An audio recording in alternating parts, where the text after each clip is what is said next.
over in Uruguay. I wish I could be with you because, as some of you know, I've always enjoyed coming to Uruguay and also seeing not just very good farming, but also a lot of very interesting and good science done. And so it's very nice for me to see quite a bit of this work now also being presented at this workshop today, and also more recently in a number of very good scientific papers. So I think that is very important that you're doing this, not just doing the research, but also getting the results, getting the message out to the wider world so that they actually know about what you're doing. I came to Treinta y Tres in early 2014 and spent several weeks there. And my task was for INIA to review the RISE program, but then later on, of course, I also was part of the group of international experts who advised INIA for several years on research and other matters. So for me, this has been a very interesting journey, and I learned a lot from that, from the country, but also from people like you who are doing the very good science there. When I came in 2014, the new long-term experiment in Paso de la Laguna had just been established about 2 years ago, or 1.5 years ago. So it was all still very new, but I understood the design and the concept very well, and the questions being asked.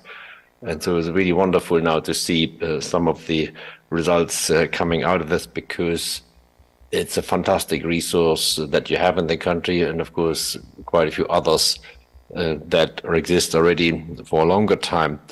So let me make a few comments on some of the work that has been presented, but also more than on some reflections on things that maybe could be done in the future, mainly looking at them from where I stand now, also working as a chief scientist of the International Fertilizer Association based in Paris. And so I'm obviously mostly nowadays interested in the management, but there's many go far beyond just fertilizers or a few other aspects of that. So the first I wanted to make is that, and I don't tell you that because you have understood this already quite some time ago, that the importance of long-term experiments is extremely valuable, because many researchers nowadays don't have those anymore, or they don't spend enough time thinking about them. But you have in Uruguay, and I think the capacity to do this, the willingness to do this is outstanding. And I think my hope is that you can continue doing this, also obviously, hopefully with sufficient support from INIA and other funding agencies, but also, as you have done very nicely, through strong international collaboration, because that's then also a possibility for gaining additional ideas, but also for young people, including yourself, students or young researchers, to go out and collaborate with scientists from other parts of the world. So the long-term experiments, and if I take in particular the new one at Paso de la Laguna, the cropping systems or crop rotation experiment, are a fantastic resource.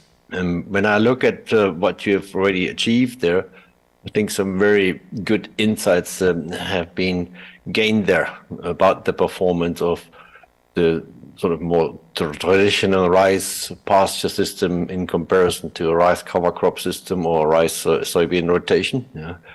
But the work is certainly not finished there. I mean, you've had, what is it now, about 12 years of experimentation. And of course, there will always be a few things or trends that may only be detectable after some more time. But what I would suggest is that you're not just sort of carrying on with this, but really start thinking now, okay, how can we further fine-tune the performance of each of these crop rotation systems that you have there to really understand what is the maximum, the optimum level of performance that we can achieve. So with regard to these different aspects of performance that we're interested in, so crop productivity and economics on one side, and then the environmental dimensions and climate change and greenhouse gases and biodiversity on the other side. Yeah. So I think there's always room to regularly modify specific components of it, specific management practices, varieties, really the little things that could add up to actually gaining some more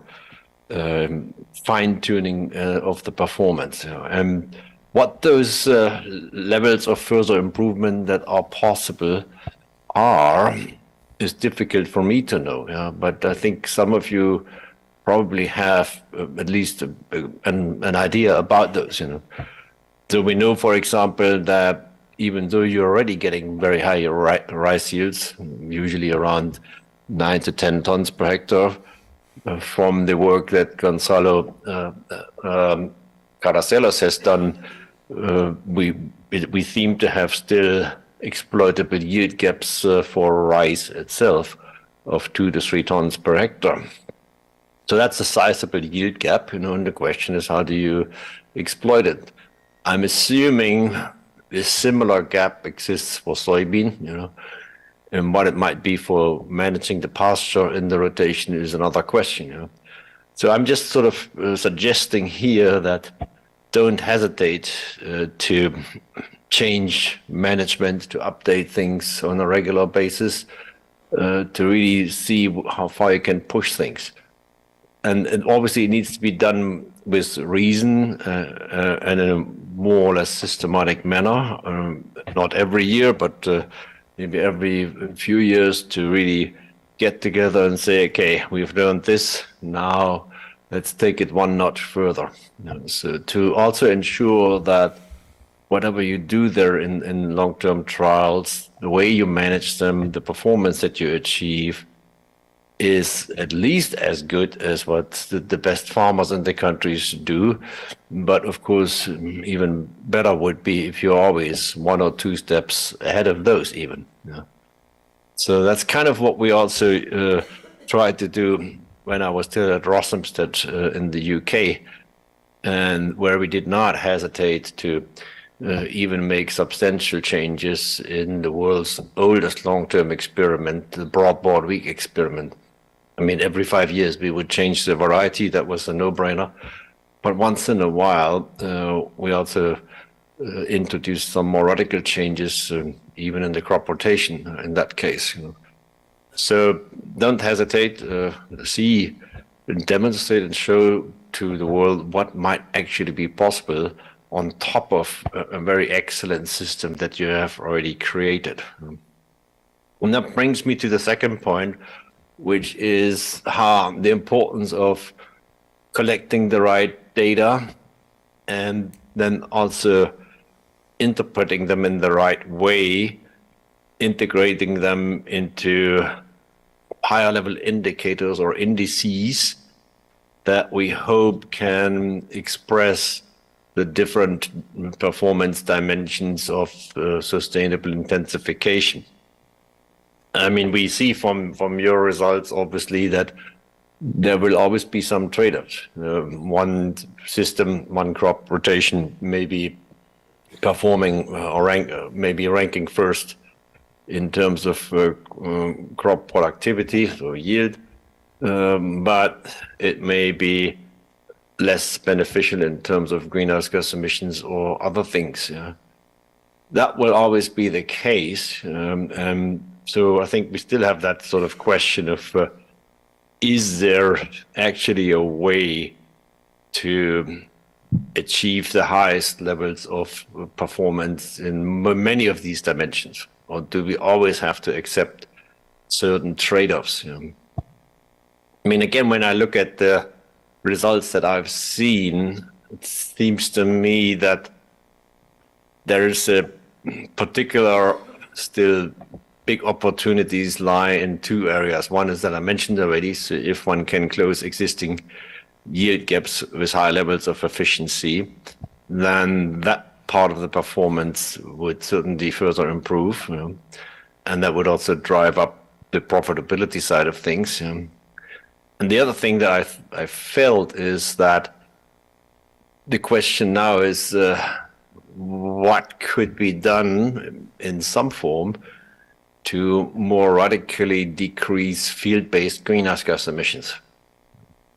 So what is actually feasible in terms of reducing methane emissions in the rice phase or nitrous oxide emissions in the non-rice crops or phases? And these are the two major components, I believe. And you have already demonstrated that carbon sequestration is very much related to the amount of particularly below ground biomass and the quality of it, and so far has only really taken place in the rice pasture system, which is to me not surprising.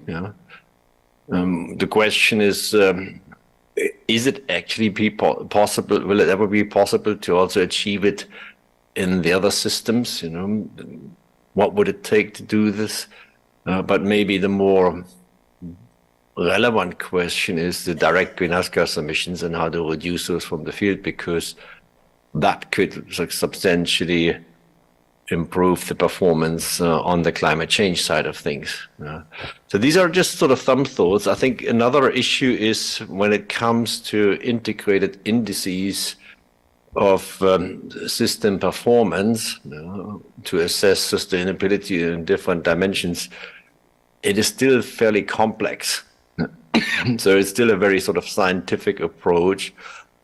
And so one of the challenges there, I think, that you may also want to think a bit more about if you don't do it already, how can we somehow communicate this in an easier way also to farmers, but also to the wider public or even the policymakers in the country, so that they understand that easier? I mean, these star charts where we plot the performance against 6 or 8 different criteria, they're not that easy for most people to understand. So I think a clever new way of digesting all this or distilling all this into something that can also be communicated better, also using new forms of communication, so is something to think about. That is usually outside the imagination of a typical agronomic scientist, I will say.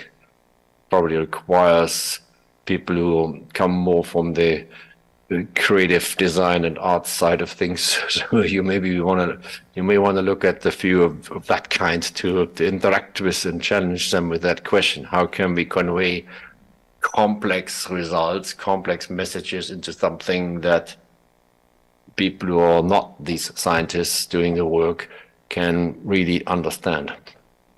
Then the third point I wanted to make is that I think the work that you've done on understanding nutrient balances and nutrient use efficiency, even going through a full chain approach in rice livestock, which I had a little bit of involvement in with the PhD of Jesus Castillo in the UK. I mean, that's really beautiful work. I can't really say much more. I mean, that's something that is quite rare to take it to that level, all I can say is continue that. There is always room to improve the underlying data to make these things more robust. I think it's worthwhile to apply similar approaches to other nutrients, to phosphorus, to potassium, even though I realize that potassium is a nutrient that is often not being talked about in Uruguay. Although I will say that sooner or later, I'm thinking that it has to become a limitation for crop productivity. It's just a matter of when and where. So one of the new projects that we are just starting is actually of that kind. Where in the world do we have intensively managed cropping areas that now may be seeing first signs of potassium limitation, even though people have always thought that this would never be a nutrient limiting. And by default, of course, one can extend this to also other nutrients that are more of the micronutrient kind.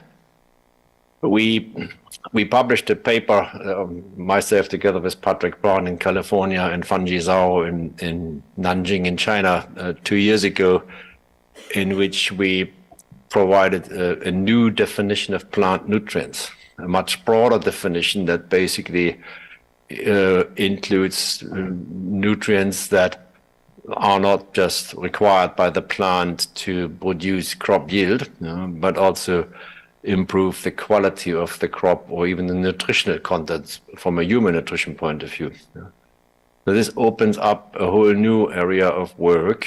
We need to look at plant nutrition, not just from a crop nutrition point of view, but also from an animal nutrition and the human nutrition point of view.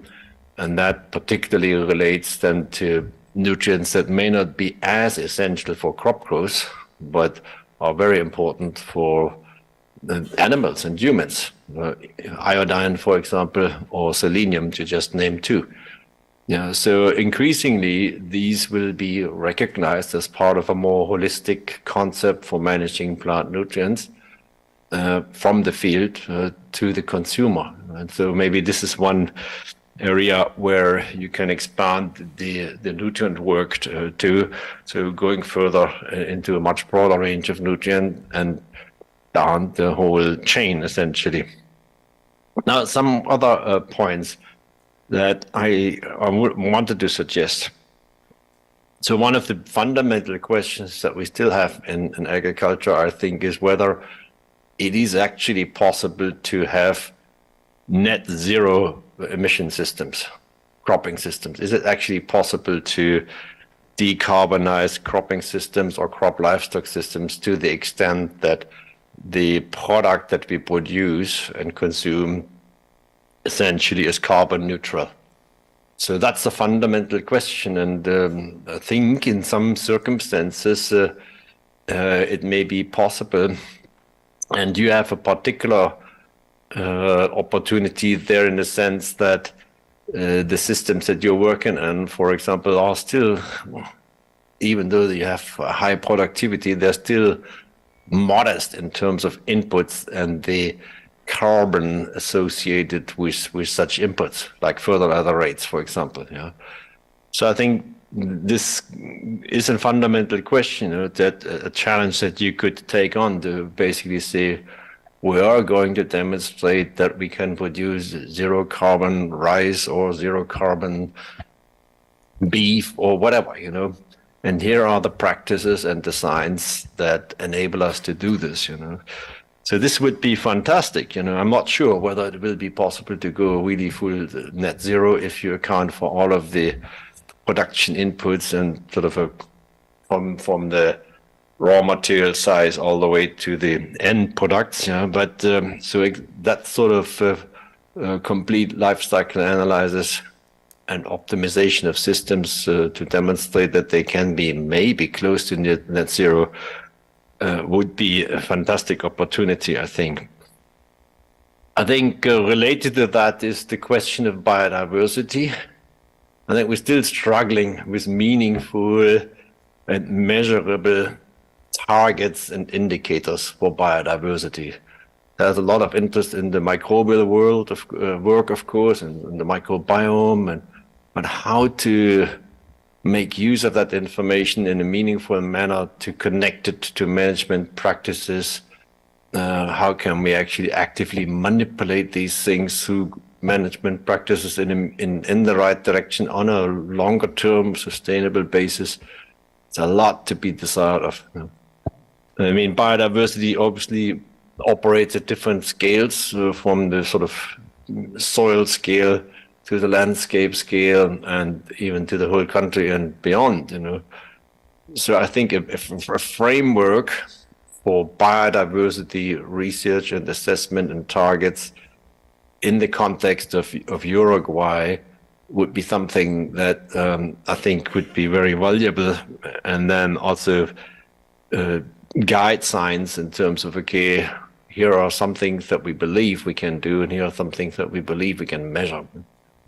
We have had last year a set of new global biodiversity targets approved. So those provide sort of the global umbrella for all of these things, but it's for countries now to determine how they translate this into action in their country. And this leads to another question, which is the concept of national nutrient roadmaps. This is something that we are getting increasingly interested in IFA in other parts of the world, particularly in Africa, where we're basically going to run a few pilot studies to establish what does it take for a country to come up with a national nutrient roadmap that accounts for all of the major drivers of change and drivers of technology opportunities. So it has to start with the question of how much food does the country need to produce to feed itself, or to meet its export targets, or whatever it wants to do with it, you know. What does that mean in terms of the amounts of nutrients that one way or another need to end up in the different agricultural products? Where do they come from? From realistic sources that exist in the country, from imports, from fertilizer, from whatever there is, you know. How much of these nutrients can be produced in the different cropping systems and regions in the country, realistically? And that is opening up a new dimension, because in the future we will have the opportunity for decentralized green ammonia production, for example. So using renewable energy in even small fertilizer plants to make nitrogen fertilizer on the ground where you need it, rather than having to import it or make it in big fertilizer plants that rely on the Haber-Bosch synthesis. There's a lot of technology change for that. We think that by 2050, 80, maybe 90% of the world's nitrogen fertilizer will be produced from renewable energy sources rather than fossil fuel. And that will change completely the structure of the fertilizer industry. And so even some farmers may have their own mini renewable energy-based fertilizer plants. So this is a revolution that's taken place in technology and will happen in the next few years already. And it enables countries to, in the future, produce fertilizers when they have renewable energy resources of a certain kind. So the question is, where in Uruguay could this happen as part of a nutrient roadmap? Related, there's also the question of what resources could be recycled in terms of nutrients, also through nutrient recovery technologies from sewage and other bio-waste, you know. And then translating all that into fertilizer or nutrient management strategies for a country is then the end product of a national roadmap, including concrete targets for efficiency and monitoring those. So there's a lot possible there. I don't have time to go into the details, but that's kind of what we have in mind also, to at least try in some other countries. So I think this is more or less what I wanted to share. I'm sure many of you have thought about many of these things already. This has always been the case when I came to Uruguay. A lot of good thinking has been there already. So, and often you just find, you know, okay, these people are already quite ahead in terms of what they're trying to do. You know? So it's really great to, and that's why I've always enjoyed coming there. So I wish you, I wish you very good success in your further work, and I'm hoping that at some point in the future I may have another opportunity to visit. It's been quite a few years, so I'm looking forward to that, and I wish you a good conclusion of the workshop today. Thank you.